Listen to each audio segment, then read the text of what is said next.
Hi, my name is David Sower. I'm Managing Director at Mole Valley Housing Association, part of Circle Housing Group.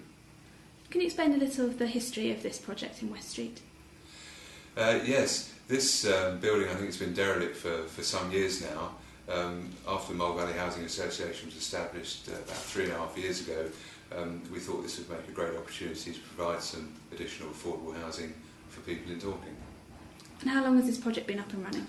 Well, we applied for planning permission on the site in September 2009, which we achieved and started at the beginning of last year, 2010. And what has been built here? Well, we built 16 flats within this building.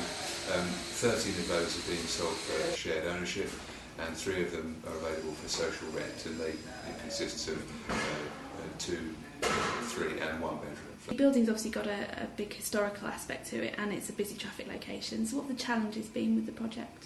Well, it's been quite a challenge to manage a building operation in this tight part of the town around West Street, but the Brayer Group, our contractor, have managed that excellently, and we've also had to work very closely with the nursery school behind us, but I'm pleased to say it's all gone very well.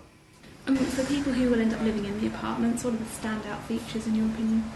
Well, I think it's just such a fantastic building. We're so pleased to be able to retain the facade as it's been. There's a lot of history to this building, with a fire station, a library and all sorts of public use. So I think it's going to be great to be living in such a historic place.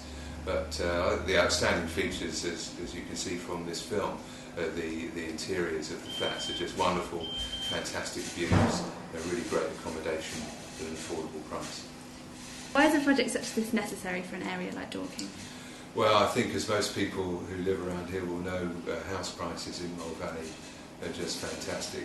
Probably an average £400,000 average house price, and affordable housing is very difficult to provide in an area where so much of it is covered by green banks, so the opportunities to develop a farm and fuel.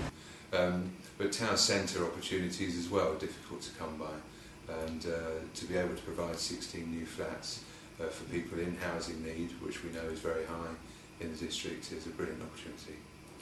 You mentioned that those with housing needs. Who do you hope will benefit from these flats? Well, 3 of the flats are available for social rent, so those that in the greatest housing need, who find it most difficult to pay for their accommodation, will benefit from those. But other people who are trying to get a step on the housing ladder but can't do that because they can't buy a place outright, they've got the opportunity here to buy 40% of the value of a property and rent the remainder, which means that as their financial circumstances improve, that they can increase the amount of the home that they own.